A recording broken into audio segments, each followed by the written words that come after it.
Acharya ji.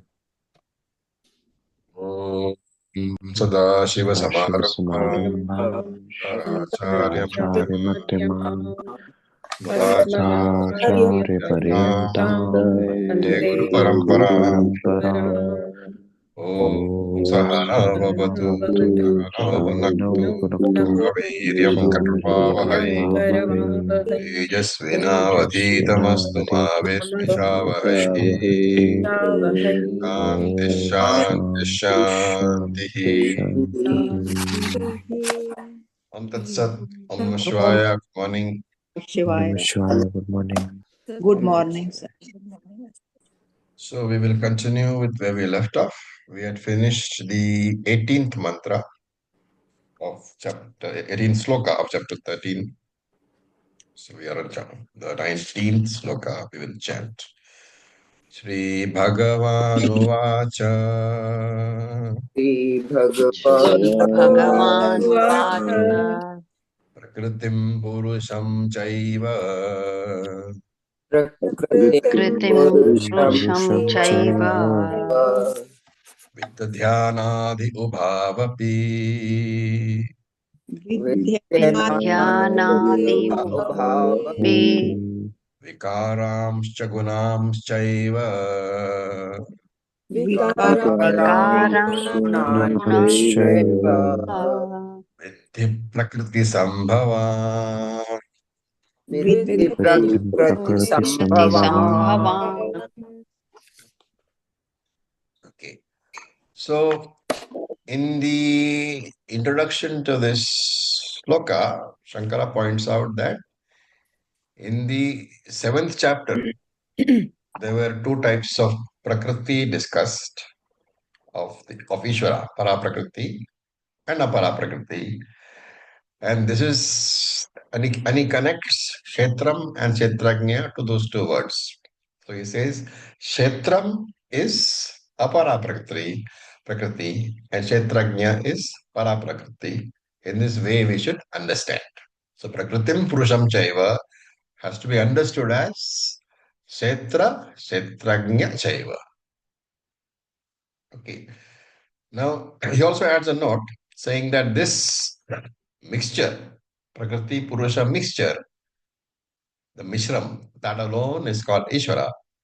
Of course, we are more familiar with that as Brahman plus Maya. So Ishvara is Brahma, Brahma Sahita Maya or Maya Sahita Brahman, and Prakriti Sahita Purusham. Both are the same. And Vidhi Anadi Ubhau Api. So you should know Ubhau Api, both these principles. Which principles? Brahman and Maya, Prakriti and Purushaha are Anadi, are beginningless. And they have some common features. So both are Anadi. Both Purusha and Prakriti, both Brahman and Maya, both are Anadi, both are beginningless. And the second feature is that both of them together become the cause of the universe. By itself, Brahman is not a cause, nor is Maya a cause. But combined together, Ishvara becomes the cause of the universe. These are the common features. And there are some uncommon features also. Brahman is Chetanam, consciousness. Maya is Achetanam. So Purushaha is Chetanam, Prakriti Achetanam. One is changeless, Nirvikaraha, which is that Purushaha. Purusha is Nirvikaraha and Prakriti is Savikaraha, constantly changing. Purusha is Nirgunaha, without any attributes at all, and Prakriti is Sagunaha. Shabda, Rasa, Rupa, Gandha, Sparsha are the attributes. And the last one is what? Purusha is Satyam and Prakriti is Mithya. So this Purusha principle, the consciousness principle, has got independent existence, not depending upon anything else. Across all three time frames, and is Satyam. Whereas Prakriti does not have independent existence. It depends upon the consciousness principle. Therefore, it is called Mithya Tattvam. And this Ishvara was there even before the world was born. So then a question comes up. It's a logical question. If you say Ishvara alone existed before the universe was created, how do I answer the question? Where was Ishvara located?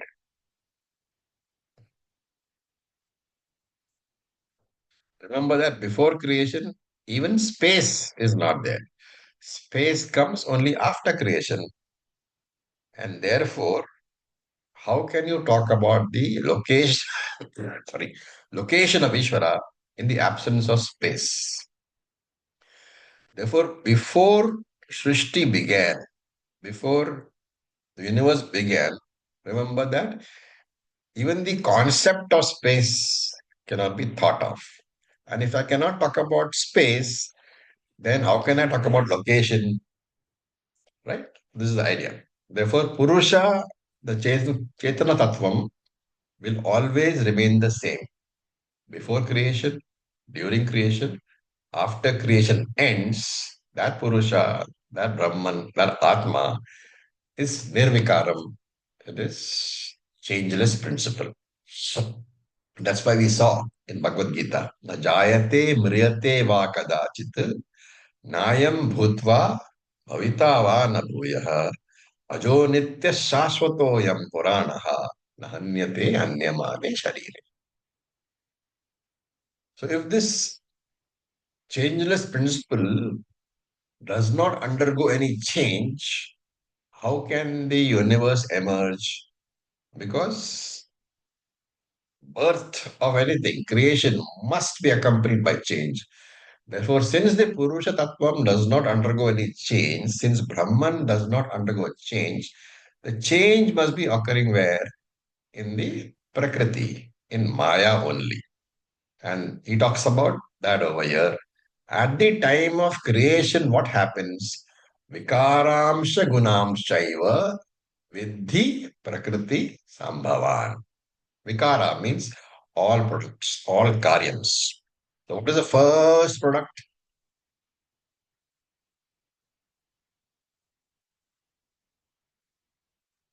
What is Space? Are we first talking one?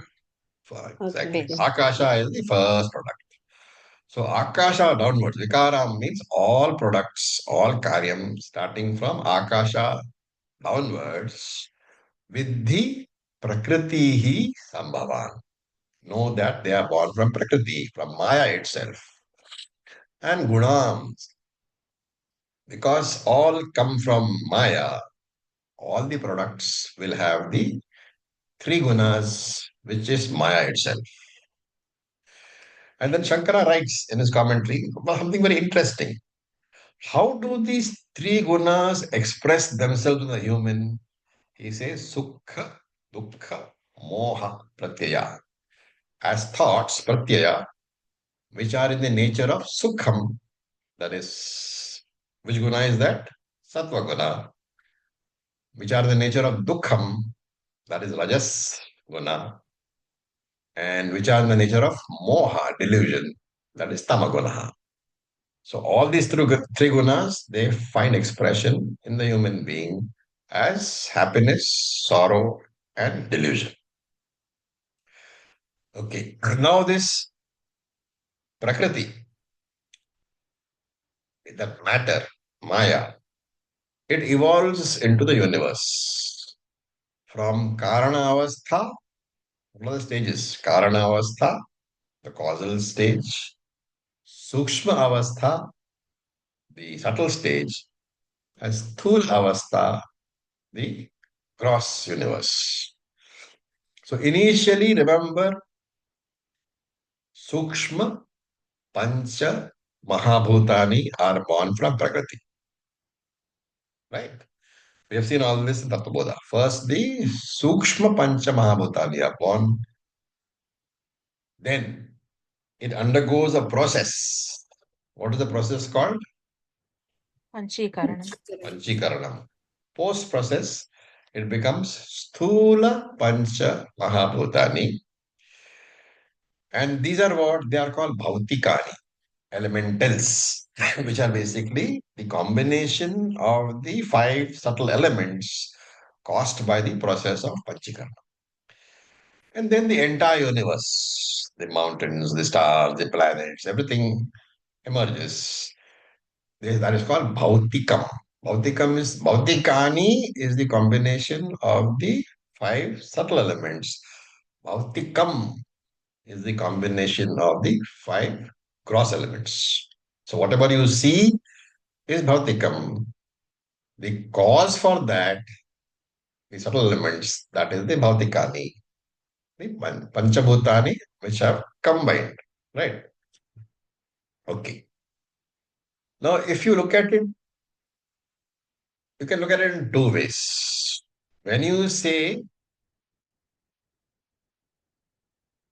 Bhautikam, you can take it as in the Shastric meaning, which is given in Tattva as five, the Pancha Mahabhutani, Akasha, Vayu, Agni, Apaha, Prithvi. Or you can also take it as the way science defines all the elements in the periodic table, right?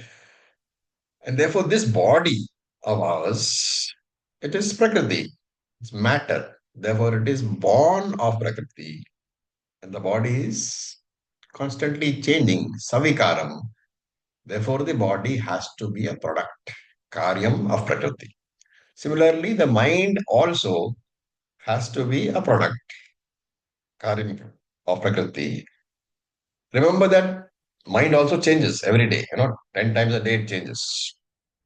So, changes in the chemistry of the body, the enzyme changes, hormonal changes, they can also cause fluctuations in the mind that we all know, mood disorders. Therefore, the mind is also matter because it is influenced and changed by changes in the body. So, body is a product of Prakriti. Mind is also a product of Prakriti. Prakriti is inert, achetana tattvam, and therefore body and mind must also be achetana tattvam, inert principle. Now we know the universe has got sattva guna, rajoguna, and tamaguna, and it has got the attributes Shabda, Sparsha, Rasa, Gandha. And Shankaracharya in his commentary points out that even the attributes like Raga, Dvesha, they do not belong to the Purusha, they belong to Prakriti alone. This is what is the text of this particular sloka. We will go to the next one. Sloka number 20. कार्यकरणकर्तृत्वे कार्यकरणकर्तृत्वे हेतुः प्रकृतिरुच्यते हेतुः प्रकृतिरुच्यते पुरुषः सुखदुःखानाम् पुरुषसुखदुःखानां तत्त्वे हेतुरुच्यते भोक्तृत्वे हेतुरुच्यते So prakriti hetuhu uchyate. Hetu means cause. Therefore, prakriti is said to be the cause. Karya karana kartrutve of the creation. For cause for the creation of karyam and karanam, physical and subtle bodies. And purushaha hetuhu uchyate. Purusha is said to be the cause of bhoktritve sukha dukkhanam, the experience of pleasure and pains. So, what are the products which we saw in the last sloka as Vikara Prakriti Sambhava? Vikara Prakriti Sambhava, products born of Prakriti. What are these products? These are being outlined in this particular sloka. Karya, Karana, Kartrutve. Now remember, there are there are two readings for this particular line. You will see in some books Karya Karana Kartatve. You will see in other books Karya Karana Kartatve, which is correct.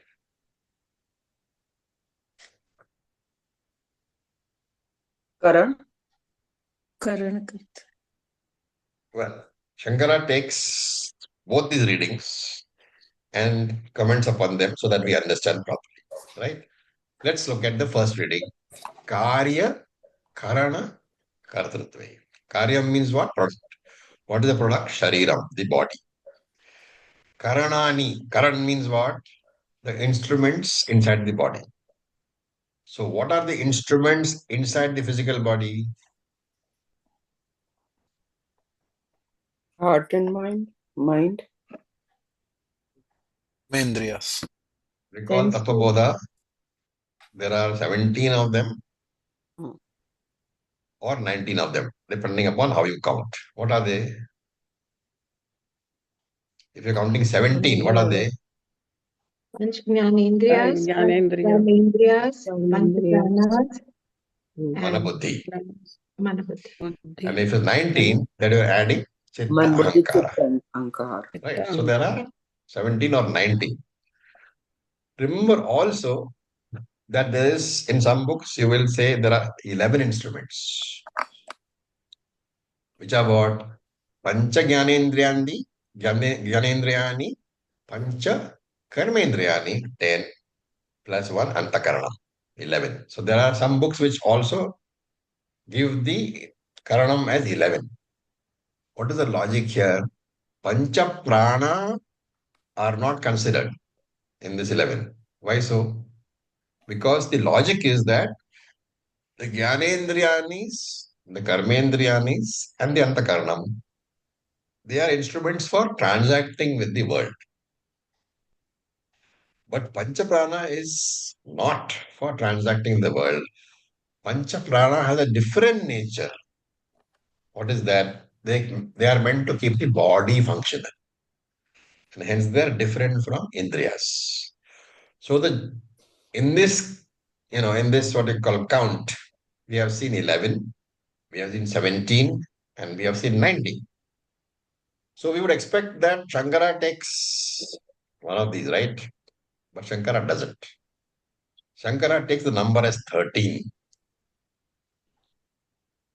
Shankara doesn't explain. But if you go to the commentator Anandagiri, he says Pancha Jnanendriyani, Pancha Karmendriyani, Manaha, Buddhi, Chittam. So Anandagiri also drops the Pancha Prana.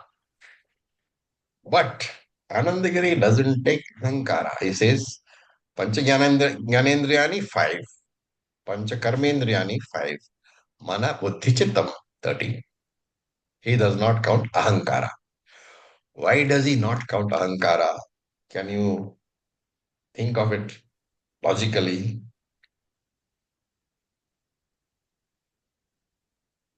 Because the Chittam, the consciousness is the principle. The I is actually arising from that only. It is. Very good. Can you just reword your answer? The consciousness principle is present all throughout. So it is the I concept in all the three states is arising from that principle. I don't know. No. Remember that when you say Karta, you are referring to Ahankara. And Karta is different from Karna. Karna is instrument.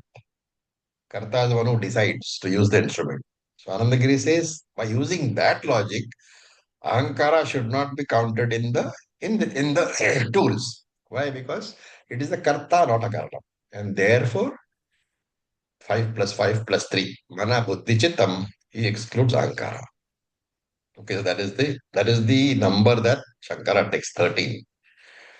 And Shankara says further, so this is all from the Bhashya, okay, it's not there anywhere else. Shankara says further that when you say Manaha, the mind, remember that the all mental states, whatever mental states you have, which are born out of three gunas should be included.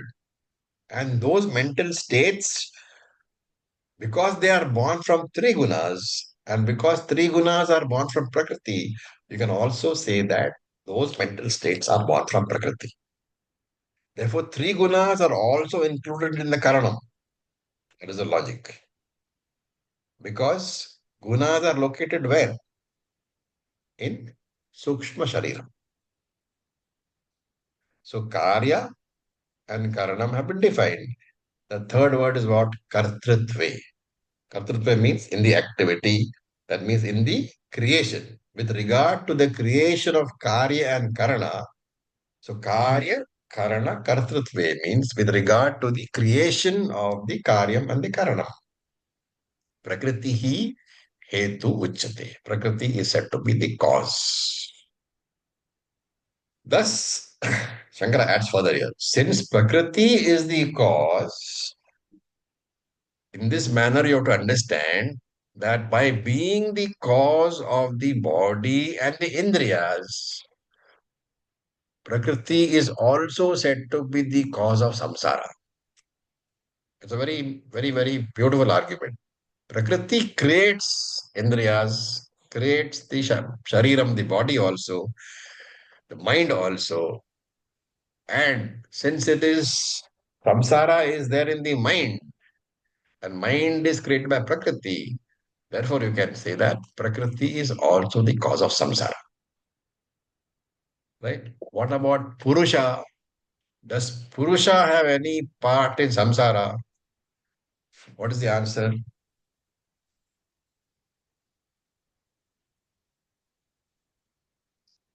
He is the Pranam. Bhokta. Purusha is the Bhokta, you can say, but as advanced students, you have to qualify that statement. What is the qualification?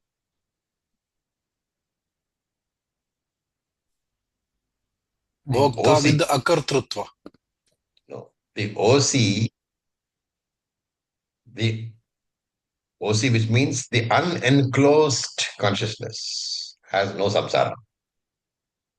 But when the OC becomes reflected in a reflecting medium, the resultant mythical entity, which is the RC, the enclosed consciousness, contributes to samsara.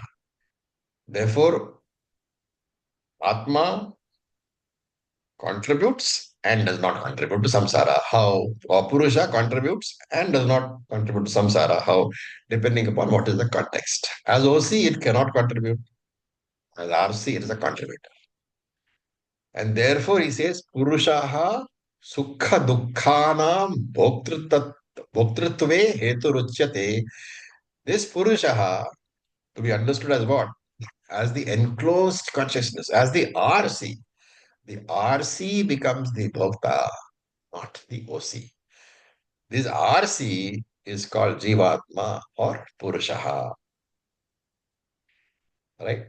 Bhokta means the witness of the consciousness principle, the experiencer of Prakriti. I hope you're understanding. Whenever you say, like it said in this sentence, this particular sloka, that Atma or Purusha is the Bhokta who enjoys Sukham and Dukkham. Remember, it is always the RC, not the OC. Therefore, he says that all conditions of the body, mind, and complex are Prakriti only. And the important law we saw earlier, all observed properties belong to observed objects. Observer is always free of any attributes. So in this creation also, in the universe also, Prakriti is available and Purusha is available. But Purusha is available only as the subject principle. Existence of a subject, if you say, what is the proof? When you say, I need proof for the existence of a subject, that very sentence presupposes what? Presupposes the subject. Because it is a subject who is inquiring and requires the proof. Therefore, any statement saying that I want proof of Atma, that statement cannot be made without the person making it being conscious. And therefore, Atma is presupposed there. Right? And Shankara comments here that therefore, because of all the arguments which we have seen before, OCRC and all that, Shankara comments that without a conscious being, there can be no samsara at all. And that is why in Sushupti Avastha, there is no samsara because the mind is resolved. The conscious principle is not there. Conscious principle is not there at that point of time. And in this manner, the RC is a contributor to samsara. Very involved explanation. And what is samsara? Shankara explains again. Samsara means sukha, dukkha, sambhogaha. The experience of pleasure and pain both have to come together, or at least one after the other. Right? So that is called samsara. Okay. Shankara makes a very crucial point here. Just experiencing sukha dukkha is not samsara. Just being a bhokta is not samsara. There is one more crucial element required. What is that? Anybody? Karma? Well, let's put it this way. Does the jnani, the jivan mukta, does he experience sukha dukkha? Yes. Do you experience sukha dukkha? Or let's say that you're all jnani. So does a ajnani experience sukha dukkha? Yes. Yes. Yes. What is the difference between the two? Both are experiencing sukha dukkha. The jnani understands Jnani doesn't get affected. the body. Acharya Ahamkara. The I am the ajnani doer. says, I am experiencing sukha dukkha. Yeah. The jnani Identifies with says, it. this mind is experiencing sukha dukkha. Remember, the mind cannot be away from sukha dukkha. Mind is bound to experience sorrow and happiness because it is the nature of the mind. The crucial element is, have you identified that experiencer as yourself? If you have done that, if you say the bhokta is I, then it is samsara. If you say the bhokta is my mind, is this mind, then you are a jnani. Therefore, there is the first stage of experiencing sukham and dukham, experiencing happiness and unhappiness. That experience is a property of the mind. That is there for everybody. That is the first stage, common to all human beings. But when you appropriate that experience to yourself, and you say that I am experiencing happiness or unhappiness, that is samsara. This is the meaning which Shankara is trying to convey. Unless you have identified yourself with that mind and say that you are the experiencer, when you do that, that is samsara. If you are able to detach and say that the mind is going through its experience because of prarabdha, it doesn't mean that sorrow and happiness is not there. But you have not superimposed them upon yourself because you know that you are the Atma. That is the meaning. Okay. Remember, of sir, course, yeah. can we differentiate like with pain and sorrow? One is samanya prarabdha and one is the sorrow is what the jnani will not feel, but pain is common to all. Is that one way of putting it? Would it be correct? The mind will feel sorrow. Yes, but the jnani doesn't identify with his mind. Yeah, Jnani says my mind, this particular mind is undergoing sorrow. Sorrow is Yes. nothing but mental Okay. pain, right? But Right. remember that the sorrow may be so strong that you may be weeping tears over there. Hmm. You may be crying, helplessly. But in and through all that crying, are you aware that it That you is are whatever you're Brahman. going through is the prarabdha of the body and the mind? Hmm. Then there's no samsara. It doesn't mean the jnani does not cry. Yes, of course. Okay, that's the idea over here. Okay. Now we said that two readings are possible, right? Karya, Karana Kartatve, which we have seen now. Next one is Karya Karana Kartatve. So here Shankara says that whatever is the product born out of any cause, that product is called Karyam. So Karyam is change, Vikara, right? Karanam is Vikari, that which undergoes a change. And therefore, second interpretation is that Karya Karana can be taken as Karanam and Karyam. That is Vikari and Vikara, it can be taken as. That is the second interpretation. That is one more interpretation. Okay. Now, Shankara also gives a third interpretation. So, very interesting interpretation based on the Sankhya theory. So, just to recall, what is the Sankhya theory of creation? Prakriti is primary cause, Mula Karana. From Prakriti is born Mahat. From Mahat is born Ahankara. From the Satvika aspect of Ahankara is born Antakaranam.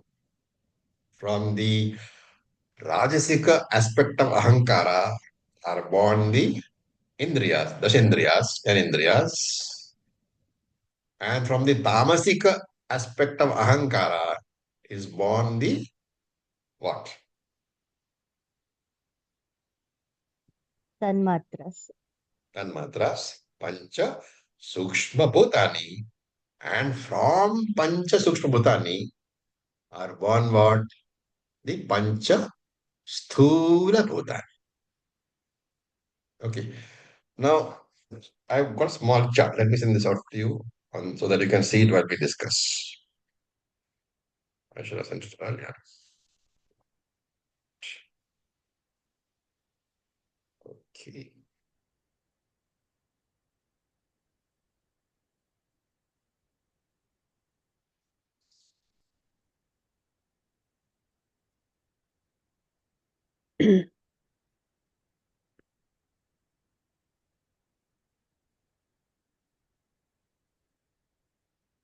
Okay. I've sent it out. Just have a look at it.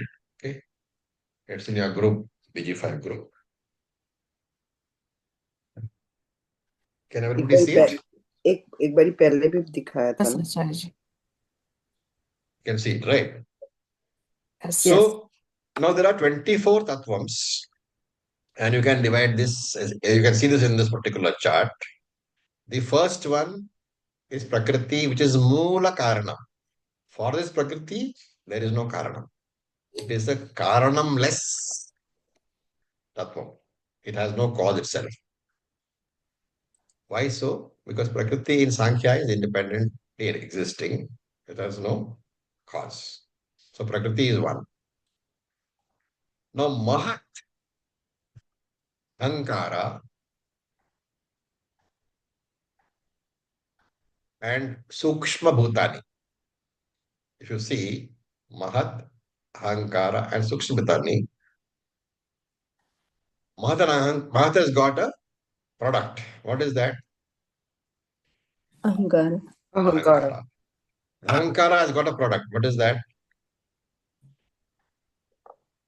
मनः चित दस इंद्रिया and तन्मात्रा. Look at the chart. Ahankara has got a product. Antakarana, Yeah, 10 Dasindriya, और and Sukshma Panchabhutani. Hmm, Tanmatras. Now, Antakaranam and Tanindriyas don't have a product. तन्मात्रा है. Tanmatras have got a product, which is what? Sthula Pancha Bhutani. Right? So, this is the argument. That is why I give the chart. It's easier to understand. So, this 24 can be divided into three groups. The first is Mula Karanam, which has no Karanam of its own. The second one is a group which has got, which is both Karanam as well as Karyam. So, Mahat belongs to that group. Why? Because Mahat has got a Karanam, which is Prakriti, and Mahat has got a Karyam, which is Ahankara. Okay. What about Ahankara? Ahankara has got a Karanam, which is Mahat, and Ahankara has got Karyam, three Karyams, Antakaranam, and in Dasindriya, and Sukshma Panchabhutani. So this Mahat, Ahankara, and Sukshma Panchabhutani, how many items? 7 actually, because Panchabhutani is 5, Mahat plus Ahankara, that is 7. So this Mula Karanam, which has got no cause of its own, is called Prakriti. Mahat, Ahankara, and Sukshma Panchamahabhutani, which are in the nature of Karanam as well as Karyam. They have got Karanams and they also have got Karyams. They are called Prakriti Vikriti. So there's something which you may not have heard of, right? There is a Prakriti group, there is a Prakriti Vikriti group, which consists of these 7 items. We are clear about that?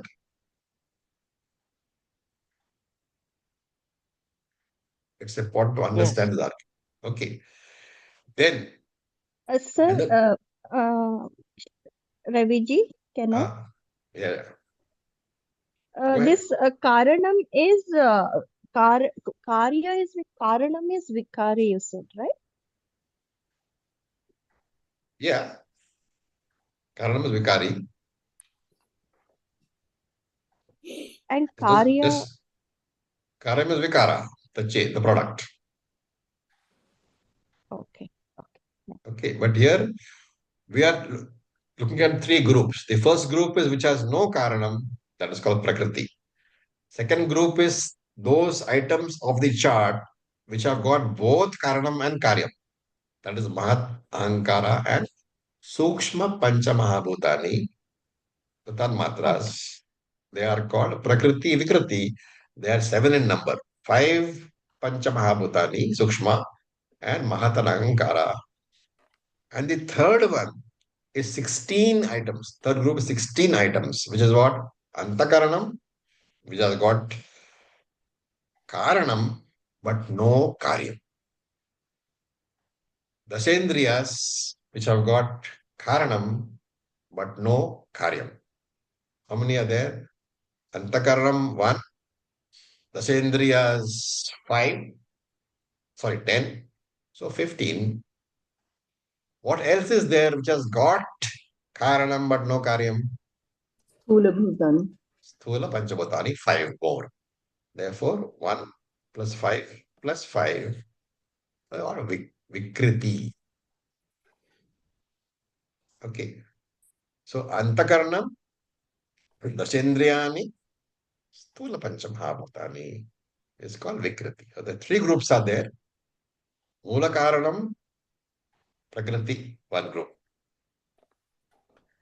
Mahat, Ahankara, Sukshma Panchamahabhutani, Prakriti Vikriti, Antakaranam, Dasendriyani, Sthula Panchabhutani, Vikriti only. So Prakriti, Vikriti, and Vikriti. And here, Shankara says that Prakriti refers to group number 2 in this particular, they call shloka. Prakriti refers to group number 2, not group number 1. So Prakriti refers to Mahat, Ahankara, and Sukshma Panchabhutani. And Vikriti refers to group number 3. All these are born from where? From Prakriti alone. This is the third interpretation of Karya, Karana, Kartritve. Okay. In concluding, I'll just mention again that being a bhokta is not avoidable by anyone, not even a jnani. And therefore, being a bhokta is not samsara, right? What is samsara? Taking that bhokta as yourself, saying that I am the bhokta, that is the samsara. And how does this identification take place? How does saying that I am the bhokta take place? Shankara says the next verse is the explanation of how this happens. So we will just chant that out also. Verse number 21, let us chant. Purusha prakrtistho hi Purusha prakritisto hi bhukte prakritirjan gunan bhunte prakriti jan gunan karanam gunasangosya Karanam karanam gunasangosya gunasangosya sadasad yoni janmasu. satasatyoni janmasu. satyoni janmasu. So prakriti staha, residing in prakriti, being established in prakriti, purushaha hi bhunkte. It is the purusha alone who experiences. Purushaha hi bhunkte. It is the purusha alone who experiences.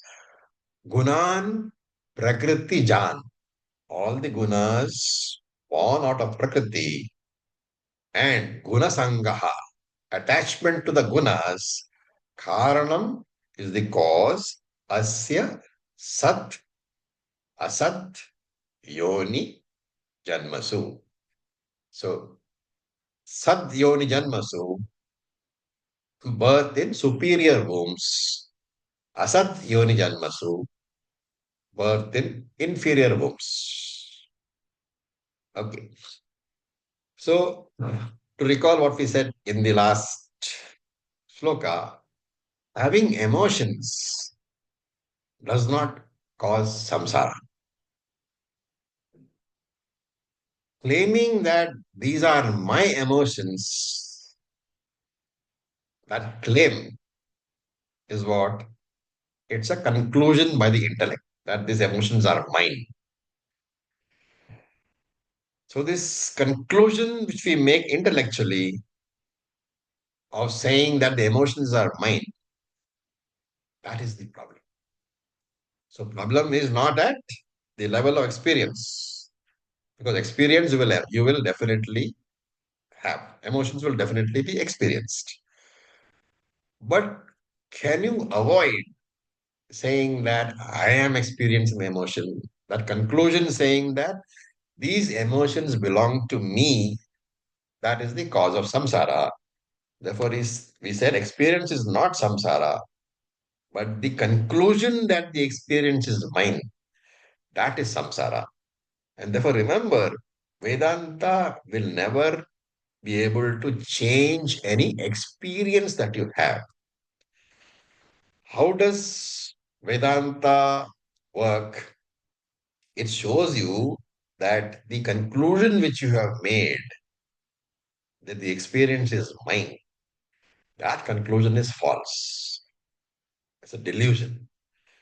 And by understanding that that conclusion is false, I am able to change that particular conclusion that this experience belongs to me. So that's why Pujya Swami Dayananda used to say, you know, he says, problem is cognitive. It is in the intellect. And therefore, the solution is also cognitive. In Vedanta, you cannot transcend the intellect. You need the intellect. You actively use the intellect. how to analyze your experiences with the help of Shastra Praman. So before the world is born, remember, the Purusha, the Atma, is neither a subject and Prakriti is not an object. There is no subject object division before the creation was born.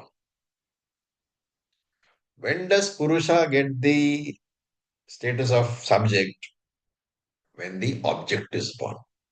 The object is the Karya. So after the creation of the body and the mind, the OC, the all pervading OC, seems to have got enclosed within the body mind complex. The seeming enclosure is the cause of samsara, and therefore the samsara is caused by two mistakes. One is identifying with Prakriti. There is saying that the attribute of the Prakriti is my attribute. Therefore, the first one is called Dharmi Adhyasaha. Dharmi means the identification with Prakriti. That Dharmi Adhyasaha is Prakriti Adhyasaha, right? Identification with Dharmi. And Dharma is the attribute. What is Dharmi? The one who has the attributes. So Dharma is Prakriti Gunaha, the attributes of Prakriti. And therefore Dharmi is the one who has the attributes, which is Prakriti itself. That's why we said Dharmi Adhyasaha is one mistake, Prakriti Adhyasaha, and Dharma Adhyasaha, which is the at claiming the attributes as mine, which is Prakriti Guna Adhyasaha, claiming the Prakriti's attribute as my own attributes. That is the second mistake. The transference, the superimposition of the attributes on myself, the Atma, that is the cause, the foundation, samsara. Once the transfer is done, what happens? I, Asanga Atma, become the Karta, become the Bhokta, become the Pramata. And therefore, there is Punya Karma, Papa Karma, and therefore, there is Punarapi Jananam and Punarapi Maranam. So the entire samsara ocean arises from here only. So this is the diagnosis of samsara, and it's a very, very important verse talking about adhyasa, superimposition. In fact, in Brahma Sutras, there is something called in the beginning. Shankara writes a very, very detailed bhashyam called Adhyasa Bhashyam. Right, the entire Adhyasa Bhashyam is based on the idea conveyed here. Dharmi Adhyasaha and Dharma Adhyasaha. And therefore, all the Nidhi Dhyasanam that we do addresses only these issues, which is why we have any amount of Nidhi Dhyasanam texts. Mano Buddhi Hankara Chittani Naham. What is it addressing? Prakriti Adhyasaha or Dharma Adhyasaha? Dharma Adhyasa. No. Mano Buddhi Hankara Chittani Naham. Prakriti Adhyasa. Prakriti Adhyasaha. Hmm. And Nama Dvesha Rago Name Lobha Moha. That is addressing That is what? the guna. Dharma Adhyasa. Guna Dharma Abhyasaha. adhyasa. Adhyasa. Prakriti Guna Adhyasa. Right? All these texts you'll find address these two adhyasas. Identification with Prakriti is one adhyasa. Identification with the attributes of Prakriti is the second adhyasa. And after adhyasa, after successful adhyasa, what happens? Purushaha becomes the bhokta. And where is this Purushaha? Prakriti staha. He is resident in the Prakriti itself, right? And what is Prakriti? Shankara gives a very brilliant explanation. One should always remember these things, and this you will not find anywhere excepting in the Bhashya. What is Prakriti? Shankara says Prakriti avidya lakshanam is nothing but avidya itself. What is avidya? Maya itself. Therefore, that Prakriti is nothing but Maya. And stha, where is it now available? Karya Karana Rupena Sthitaha. It is now available as the very Karya Karana complex. So that Maya is today available as what? As Karya, body, Karana, mind, Stha. In that body mind complex, that OC, the Sakshi, Istha, is now resident. So you are saying that you are localizing the all-pervading Sakshi. The all-pervading OC is now localized. And what therefore do you mean by Stha? Let us to explain. How can you say the all-pervading Atma is resident in a particular body-mind complex, particular location? So Shankara says, you have to understand that resident stha means identified with the body-mind complex. I have done this adhyasa. I have said that I am that body-mind complex. And therefore, I, the all-pervading OC, am now identified with the Prakriti. And therefore, the OC now becomes the reflected OC, which is the RC, the Jivatma, called the Ahankara. Once Ahankara comes, what comes? Mamakara comes. Once I come, then everything that is mine, Mamakara also comes. When Mamakara comes, then there is Ragadvesha, there is Karma, there is Papa Punyam, Samsara comes. And therefore he says, in this manner, that RC, Bhunkte Gunan Prakriti Jan. He experiences all the three gunas of the mind, which are constantly generating thoughts in the form of sattvic, rajasic, and tamasic thoughts. In fact, Shankara says all these are delusions, all these are moha only. For that matter, even the thought, I am deluded, even the thought, I am deluded, remember that thought is also a delusion, right? For that matter, even the thought, I am a jnani, is samsara. Why? Then you will feel proud of yourself. No, because No, every because thought is in the anatma only, is in the mind only. So identifying myself as a jnani, what am I doing? I am identifying myself with the wise mind. But that wise mind is nothing but anatma. Therefore, you say, I am a jnani. You have identified with anatma also. That is why you'll find that no jnani ever says, I am a jnani. If you find somebody saying, I am a jnani, you can be 100% sure he is not one because he has identified himself with the anatma. So, guna sangaha, all these thoughts, they are sangaha, attached to the gunas. And when they are attached to the gunas, they generate samsara and karanam. This attachment to the gunas, this guna sangaha, is the karanam, is the very cause of what? Of samsara. Okay. So remember there are two things. One is avidya and one is adhyasa. So avidya is karanam. Adhyasa is born from avidya. Therefore, adhyasa is karyam. But both are frequently referred to by one name called avidya. And therefore, Shankara, to avoid confusion, he uses two different words, phrases. So avidya he calls karana avidya.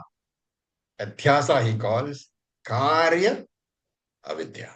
So karana avidya is basic avidya, which everybody has. Karya avidya is avidya born out of that basic avidya, which is another name is adhyasa. So avidya itself will not cause a problem, will not cause samsara. How do you know?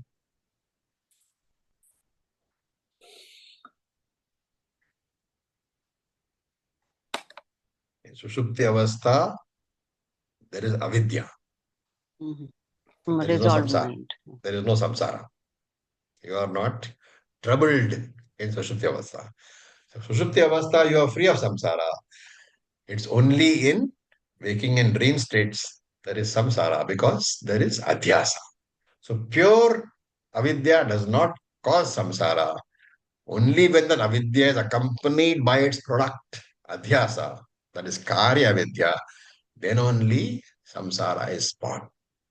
And therefore in this sloka, gunasangaha means karya avidya, adhyasa. And that adhyasa manifests as ahankara mamakara. And this leads to kamaha. Kamaha means you are planning karma, sankalpaha. And karma leads to karma phalam. Karma phalam leads to punya papam. Punya papam leads to janma maranam. These are the links for samsara. So the result is samsara. Therefore, samsara means sad, asad, yoni janmasu. Birth in superior and inferior wombs. And Shankara clarifies sad yonihi means yoni is like devadi, higher births like in the bodies of gods. And asad yonihi means pashwadi, birth in lower wombs like that of animals. And then he says it can be asad yoni also, which is a mixture of both punyam and papam. And it is out of this mixed punyam and papam alone that a human being is born. Manushya comes out of asad yonihi. So the final message is what? Samsara cannot belong to Atma. Because Atma is asangaha. Samsara cannot belong to Anatma. Why? Anatma has inertness. It is jada. It cannot have samsara. Therefore, samsara belongs to the mixture alone. The cause is what? Identification with Prakriti because of avidya. And therefore, summarize all these lokas. What is summary? I am the Kshetrajnaha. I am Purushaha. Everything else is Kshetram Prakriti. World is Kshetram, body is Kshetram, Indriya is Kshetram, mind is Kshetram. Right? This alone is not enough for moksha, but remember that Atma, Anatma, Viveka is not complete without discussing the orders of reality. Therefore, you have to further inquire. It's not enough to say that I am Kshetrajna, everything else is Kshetram. You have to say that I am Kshetrajna Satyam. Everything else is Kshetram, which is Mithya. And since the world is of a lower order of reality, Vyavaharika Satyam is lower order of reality than Paramarthika Satyam. I am Paramarthika Satyam. The world is of a lower order of reality. Therefore, I don't have to be afraid of the world. I can allow the world to exist inside me. Remember that Satyam and Mithya, there is no physical separation possible. Only intellectual separation is possible. Therefore, I remain untouched by the world, by the understanding that all problems belong to Mithya order of reality. This is the knowledge called binary format. Okay, remember that at there's one important point here. Okay, Jnanam can give only primary liberation, which is what we call Nitya Muktaha. I am Brahman is primary liberation. But if you want to live the rest of your life peacefully, which means with a undisturbed mind, you have to be able to make sure that the mind can control or be free of, as far as possible, of disturbing emotions. Therefore, vairagyam is important. Therefore, sadhana, chatushta sampatti is important. Therefore, even if you've assimilated jnana, even if you are a jnana nishtha, you should not give up your sadhana, chatushtaya sampatti focus. Because that is what will ensure that your life is lived peacefully. Because even with the knowledge that I am Brahman, if your mind is not controllable, you will be Brahman, but you will be a very distressed Brahman throughout your life. So we'll stop for today. Any questions? Sir, Dharmiya Adhyasa, can you just explain that once again? What is the difference between Dharmi and Dhyasa? Dharma is identification with Prakriti. Dharma is identification with its attributes. So, Prakriti, isn't Prakriti the attributes only? No. If you are saying I am the body, that is Prakriti Adhyasa.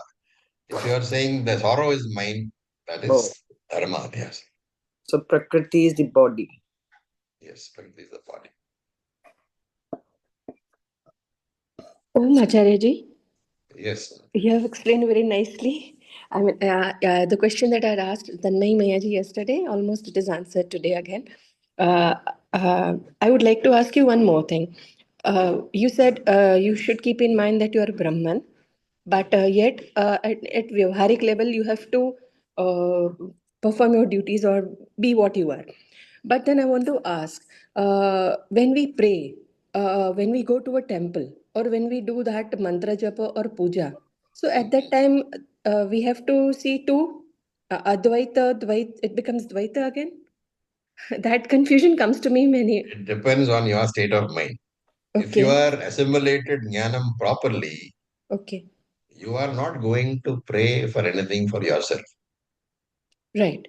Either you are going to the temple to function as a role model for your children, your husband, your wife, and all those things, or you are going to thank the Lord for the grace because of which you have got moksha. If you are asking for something for yourself, then you are very much in triangle format. Okay. Okay. Ravi ji, Yeah. I'm just asking, can we refer to dharmi as a substratum or something like that? You could. Dharma is that substance which has got the dharma attributes. Okay. Dharma is the owner of the attributes. Okay, thank you. Acharya ji, I got slightly confused. You earlier told us about two adhyasas as primary and secondary and the dvitiya adhyasa. So is this another term What for is the that? context? There are so many ways of explaining. So you just have to give me the context and then we can No, talk about it. I don't exactly remember, but you had used these terms, dvitiya adhyasa and primary adhyasa and anyonya adhyasa. No, Anyonya is mutual adhyasa. Yes. Anyonya means you are superimposing something upon the quality, the attributes of the Prakriti on yourself, and you're superimposing your attributes onto Prakriti. So So your attribute is Satyam that you are superimposing on Prakriti and saying Prakriti is Satyam. That's Anyonya. So you can have primary adhyasa, which is one type, which can be either that you are superimposing the attributes of Prakriti on yourself. And your secondary adhyasa, which says that you are superimposing your attributes onto Prakriti. Taken together, it is Anyonya adhyasa. okay, so it's different from. It's different. It's different. Okay. It's the same thing basically. Yeah. Dharmi and dharma. In this case, when you say my attributes are being superimposed, you are the dharmi and your attributes is dharma. When you say Prakriti's attributes are being superimposed, Prakriti is dharmi and the attributes are dharma. No, I'll have to read it again. Yes, Shubhaji. You said briefly, you mentioned the location of the existence principle before creation. And I There's no was location. expecting a little bit more. You cannot say there's a location. Location means there is space. Location is always defined by space. And since space is not there, you cannot say there is a location. So, but we say that existence principle obviously predated creation. Yes. Or And space is post creation. Therefore, without space, how do you talk about location? You cannot. Therefore, you simply say it was. It existed. But you don't say where it existed because there was no space for it to exist in. In fact, even the Big Bang theory acknowledges that space and time came into existence with the Big Bang. So before that, it is undefinable.